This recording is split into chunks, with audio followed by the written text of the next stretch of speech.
Hi guys, welcome to my YouTube channel. It's so nice to see you again. And today we have someone really special. Her name is Claire Patrick, a very beautiful and vivacious woman. And the reason why she's here today is that she's a holistic massage therapist. And I'll get her to explain exactly what that means. I've had an amazing experience with Claire many years ago. Very powerful, that's stayed with me up until now. And I love to connect with people who I call love warriors. And they go out into this world, spreading their love in their unique and special way. But they don't just do it for others, they're actually walking the talk. And that's what's really important for me. So without any further ado, welcome, Claire. Oh, thank you. What a lovely introduction.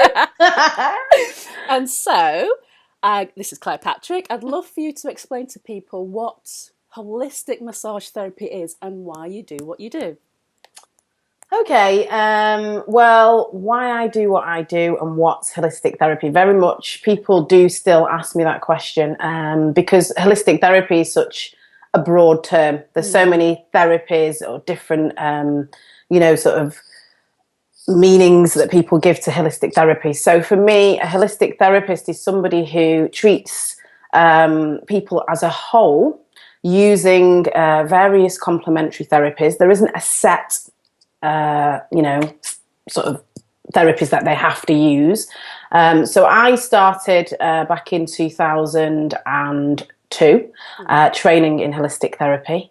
It was very much a passion, very much a hobby. It was all about me at the time. It was all about me sort of bettering myself. I'd come across holistic therapy at a time in my life when I'd gone through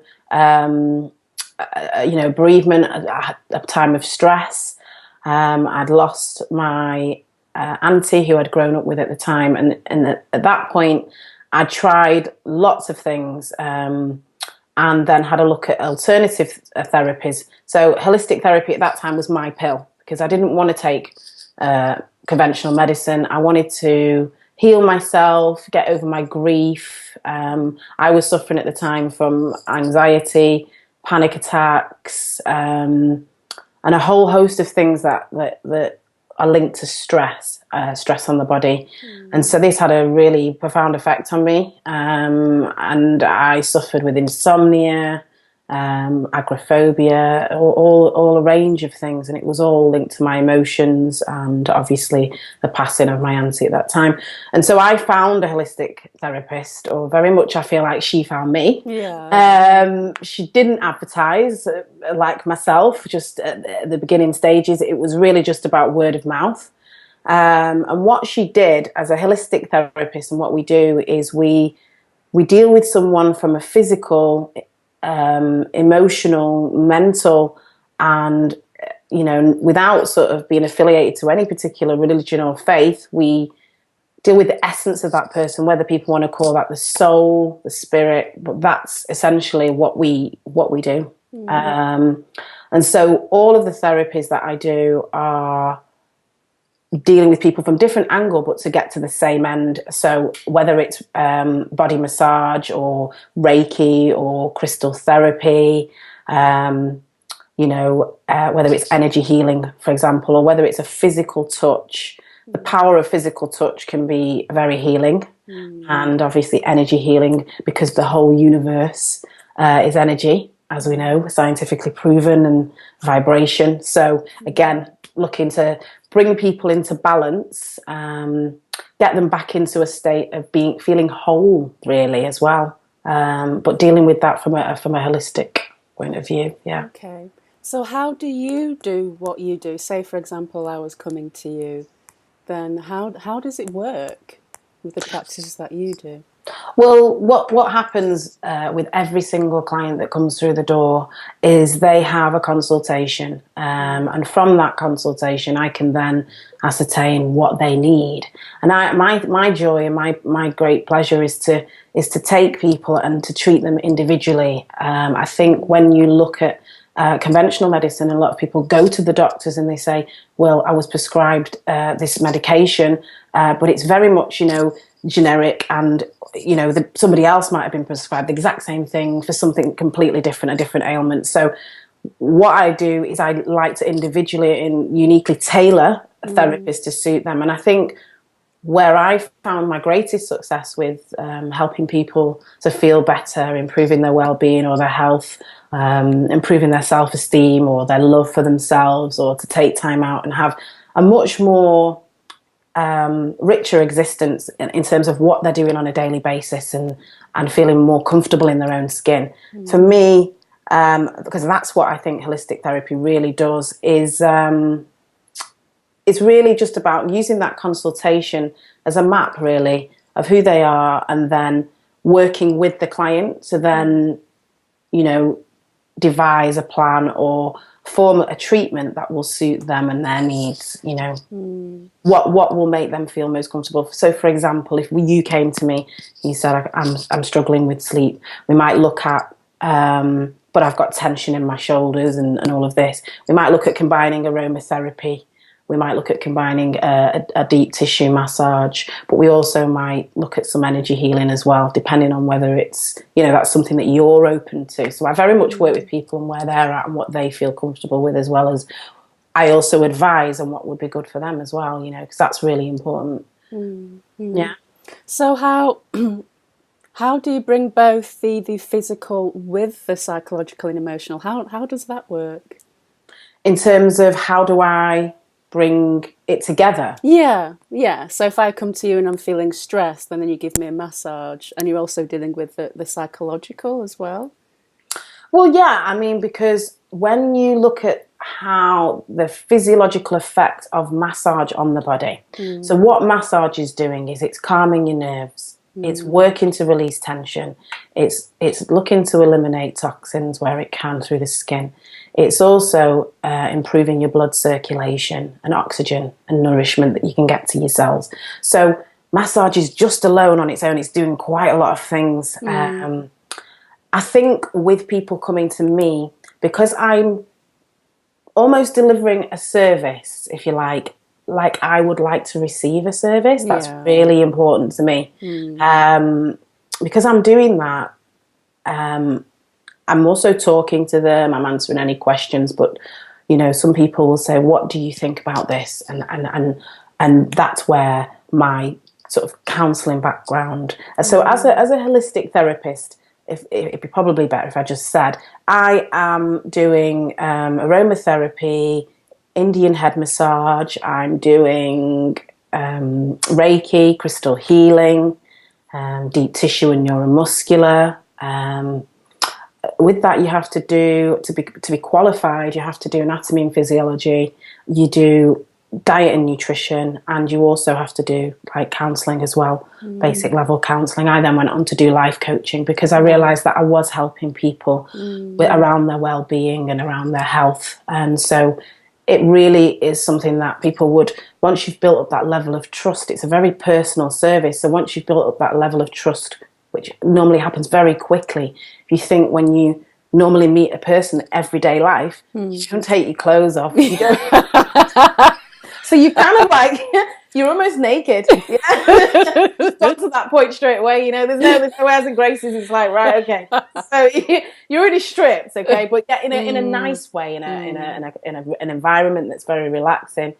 And obviously, it's always comfortable for the client. So that's done in a way and a process. And so that person then obviously builds up trust with you very, very quickly. And then you find that they ask you about things that they want to do in their life and or problems and issues that are coming up for them, or even, I mean, something that I've been really looking into over the last, I'd say 5 to 7 years, is the link between emotion and how that manifests in the physical body. Now tell me more about that, because as you know, I'm a love and relationship coach for women, mainly single women, and I'm dealing a lot with emotions, and it's always interesting to find out, where are they stored? Is it just in the mind, or are there things stored within their emotional body as well? Yeah. So yeah, I'd love to hear more about that. Yeah, so basically, Louise Hay had written a book, and I'd been alerted to this on my journey for myself in terms of my own self-healing.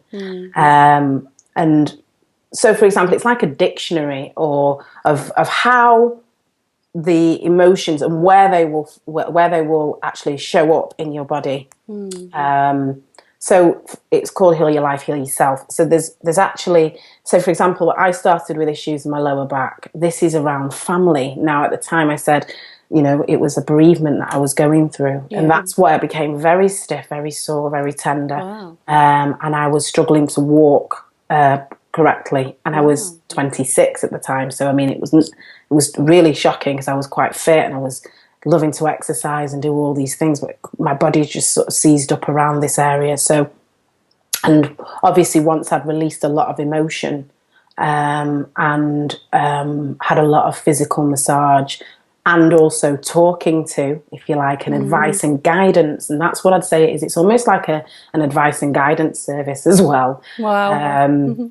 Because I'd had that about how to change my lifestyle and my thoughts, how my thoughts become manifested things in terms of, even when you're looking at people now more know about the law of attraction. Yeah.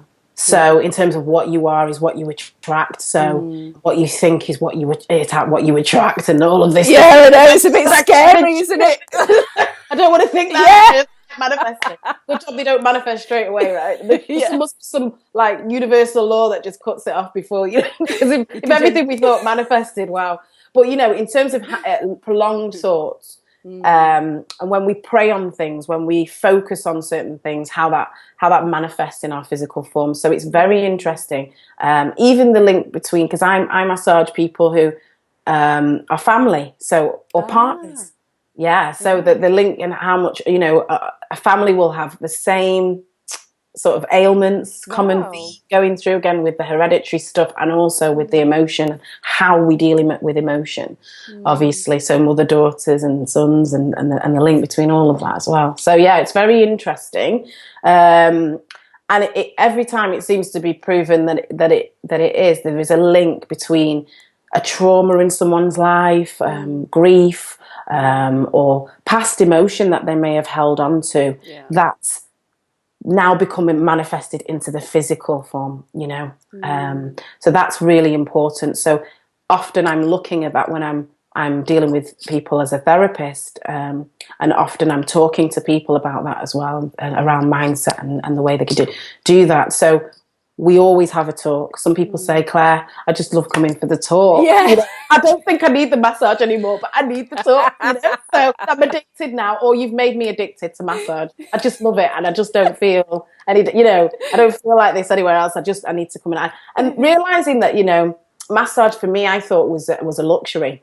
Or holistic therapies, you know, these kind of treatments. There's something that you do for your birthday, or it's an occasion.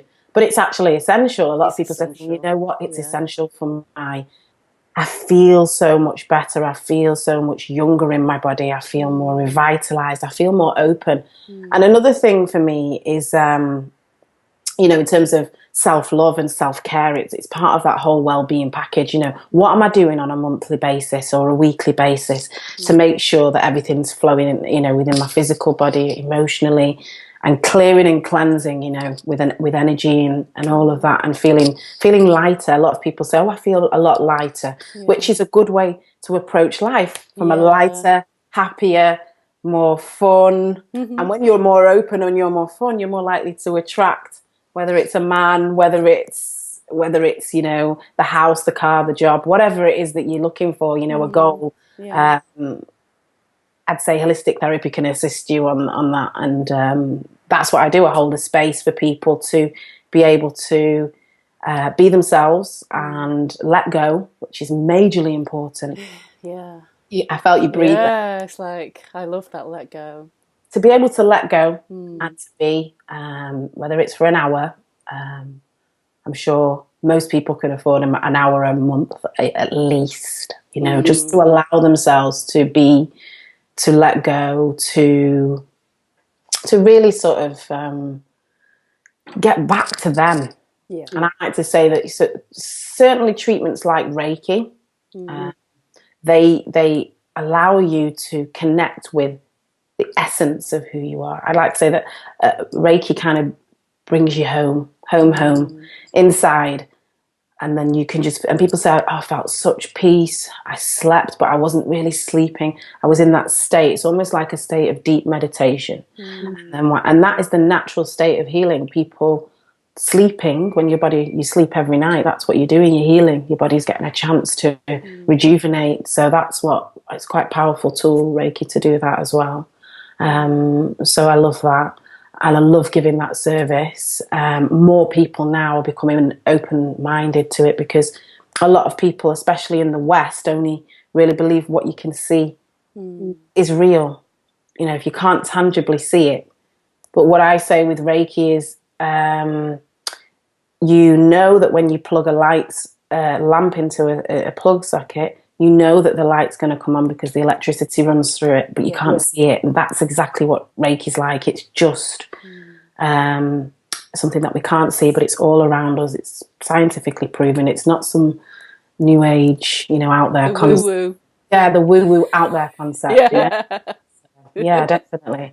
So it was really interesting what you said about Reiki, and I know I experienced that from you, and that was really incredible at the time. And it was especially when I was dating a guy, and that was very, very emotionally stressful for me. So when I come to see you, it was a place that I could just go and relax. And it wasn't just about the physical, that I could actually have a conversation with you as well. And each time I would leave, I'd feel just really so much more at peace within myself. And because I deal with a lot of women who are struggling in their relationships, be it that they're single or actually in a relationship and still struggling, how would you help them? Because I know you must see a lot of women in your practice. What do they talk about with you? Obviously giving no names away, and how do you help them? And you spoke about also the law of attraction. So I'm very interested in your thoughts about that, about how we feel within ourselves, what we attract. With women, more commonly, as we know, those of us who are really more aware of ourselves, I would say with women, we have an issue with overgiving and overdoing generally, and that crosses over into relationships, and we're biologically set up to do that because we're obviously meant to nurture children, and I think that's our natural thing. But what we tend to do, and I think one of the most powerful things for me was to understand, as a woman, you have to learn to receive love as well as be able to give it. Yes. Oh, please say more about that. I love that. I love that. I love that. Yeah. Oh, opened up a can of worms there. Being a strong, independent woman and being raised by very strong, independent role models. Yes. And we often joke that my grandma is the man of the house. Yeah. And I grew up with her. So, she wears the trousers, and being that ball-busting, strong female kind of makes men feel redundant. Yeah. There's nothing for them to give you because you have it all. Thank you for saying that, Claire. Honestly, thank you. That's a tough thing to take, but it's, this is what I prescribe to, so I love hearing this. Yeah. And really finding ways, and that can be to greater or lesser degrees. I mean, that's not every woman's issue, but to some, whether a woman is a business woman or whether she's a stay-at-home mom, doesn't matter. We are naturally wanting to do and give, and we naturally want to do that, but we'll do it to the point of exhaustion or to the point of making the male feel redundant or frustrated because they really don't know how to show up and be a man and play their role. Yes. Men want to do, I remember reading about men wanting to do three things, protect, being one of them. I mean, if you're coming across as this know-it-all, know everything, do it all, how can they protect you? And that's a fundamental instinctual drive within them to do that. How can they do that if you've got no space? You're not allowing, there's resistance because you're so controlling in your giving, so that's a common problem I find with women. That just goes right across the board. Could you say something a bit more about controlling in your giving? Yeah. Like so actually, for a man and a woman in a relationship, you know, she may feel that she has to do everything with the children, you know, in terms of, you know, the daily routine, for example. And I've seen this from the male and the female, you know, the man saying, well, I just don't feel like I play a part in bringing up my children.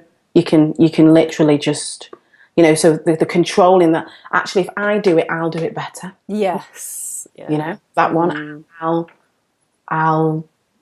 do it the best way because I'm the mother. Yeah, that's my thing, and I need to do that. And actually, you know, it's about just relinquishing a bit of control and being a little bit free and trusting that even if he puts the nappy on wrong, it's okay. It's okay. He's not going to die, you know, nothing's going to happen. Yeah. Something's going to fall out the sky.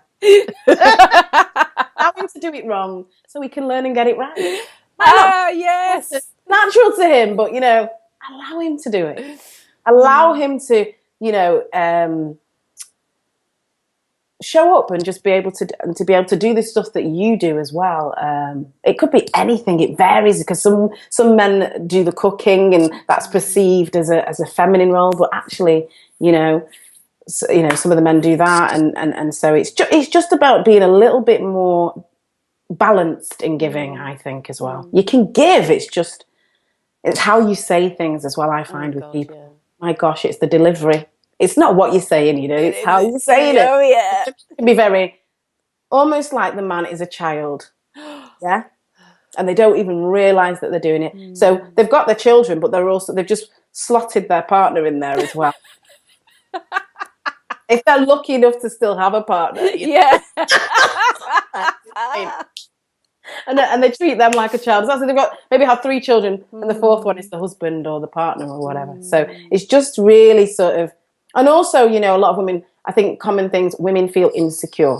They feel insecure, especially with the media, and perceptions of what beauty is, and comparing themselves to, you know, media celebrities and this and the like, and the exposure now.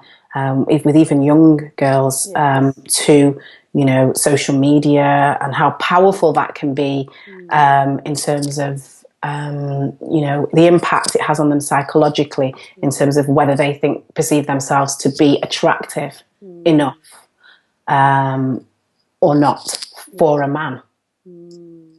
Yeah, and even in terms of how they're received by other women. So holistic therapy for me as well helped me a lot with my perception of myself, you know, in terms of finding peace within me and being able to accept me for being me. I am who I am, you know, I am short. There's nothing that's going to change. Big? I'm really tiny. There's nothing that I can do apart from, you know, I don't know, try and get my legs stretched. I don't know what you can do. There's no operation, right? So except the fact that I'm small. Yeah. And, you know, live with it. Embrace it. Yes. See it as a beautiful thing, not as a disadvantage. There's small people in the world and there's tall people in the world. Yeah. There's some people who are just got that nice height in between. Yeah.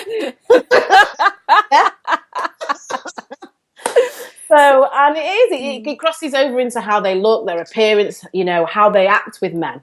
Because then if you don't feel confident and you're not loving yourself from within, then you don't feel sexy, you don't feel glamorous. You might not want to feel sexy or glamorous for your partner. Yeah. You might not want to, you'll be hiding away, hiding your body, hiding yourself, hiding the inner beauty as well, because it's not just about the outer beauty, but hiding who you essentially are. So again, when I was talking about Reiki, taking you back to the essential nature of who you are. Yeah, you said something about coming home. I love that. Oh. Because I love it. Any opportunity to go back in and to feel, because we live in a fast-paced, and we think very often that we have to do something to solve something. And actually it's just about being and being able to be still sometimes, and then the answers actually come to you. So allowing. So being in that state of going home, to me, is connecting with your soul, your true nature, your powerful subconscious mind, which has and knows everything and what's right for you. Your inner guide, if you like, your inner guide. who has all the answers. Not your mind. Very often we're knocking on our brain door going, please give me the answer, but I must know the answer. And very often it's just be still and then the answer. Yes, the opposite of what we're so used to. Yeah. If you just watch the path be revealed, it will unfold, trusting, a bit more peaceful, so you are more trusting and more open and less resistance in your cells, because I love looking at the word resistance. It's been something that I realised emotionally, physically, I can feel resistance within myself. Right. Yeah. So what do you mean? Does that feel like stress or tension? Yeah, it can feel like tension or stress. Okay. And I'm holding that. Very commonly, we hold our emotion from our neck down to our stomach. Okay, right. Yeah. It's stored there physically. As an energetic thing, the emotion. So I often get people to feel into that. Right. Yeah. To feel into the actual emotion. And many people are scared to go into feeling actual emotion because it's scary, but because I'm there to hold your hand through that. Because I think a holistic therapist, and I actually thought about this, is like a friend who you might seek out or you might come across in life when you most need it, to hold your hand through the scary bits, Yeah. Trust yourself is one of the bravest things you can ever do in this life. To really be true, to really be authentic, to really, really want to connect with yourself. Go home, and see everything. It's like all the messy bits and all the juicy bits and everything in between. It's everything. Yeah. It's not easy, and it's not something we're accustomed to doing. So we've learned a lot of behaviour, and it's about unlearning a lot of things to be able to find happiness. And when I say find happiness, I think that sort of gives the impression that happiness is out there and happiness is in here. Yeah. You've never lost it. It's just been dampened. You've put a cloth over it because of all the stuff that you're doing, and you need to be able to take that cloth off. So that's what the therapists do. They kind of peel back the layers of the onion, because there's lots of layers. And it's quite literal that you're going to see you, and as you said before, you're literally taking your clothes off and being bare, being naked. And certainly for women, I'm sure men too, it's very vulnerable. Yes. And that's what I love about you, is that it's not just a mechanical thing. It's like, okay, put your towel there. Okay, give you a quick massage. It's like, this is a space for you. Yes. And just by what you said about, our emotions are held from our neck down to our belly, and you're guiding them to connect with that. And emotion, I can only imagine lots of emotions can possibly come up. I mean, they did from my experience. Yeah. And so because you walk your talk, you can really be present with them because you've looked at yourself as well. That's the key. Yeah. I think, I recently went away on holiday, and they know, the people that I was there with knew what I do. Yeah. But they had never been away with me before. So obviously there's this thing where people, they say this in their role, but are they really this person? Yes. And they were actually like, Claire, are you with us? You just floated. you really are like this. Yeah, I do that. I take time to come out and really be still and be present with myself, to search through my emotions. Still now. It's a constant process. We might as well just in life get a work in progress sign and just pop it out. Yes. Because you think, I'm just going to get there. This is the journey. Yeah. This is it. It's a constant unraveling of the layers and peeling back and finding more new magical things eventually, once you've gone beyond what might have seemed like fear. Because for me, on the other side of fear, I don't know who said it, but it's love. Oh, yeah. Can I hear an amen? Oh, yeah. So then every time I do that, I love myself more. Yes. I never thought I'd be able to say that. Yeah. And so I actually say every day I'm loving myself more, because I am. Yeah. I am. I'm appreciating and seeing the bits that maybe didn't look so attractive and dealing with them, and they become less scary, and they become, something that you can actually do something about. You know, you have control then to be able to do something about it. If you don't, if you're not got any knowledge of it and you keep suppressing it, this is why it serves up in the body. This is why people feel ill and sick or out of balance and stressed and hold tension. And so, yeah, that's why I really love holistic therapies as a route to healing yourself, the inner you and the external you as well. That's really good.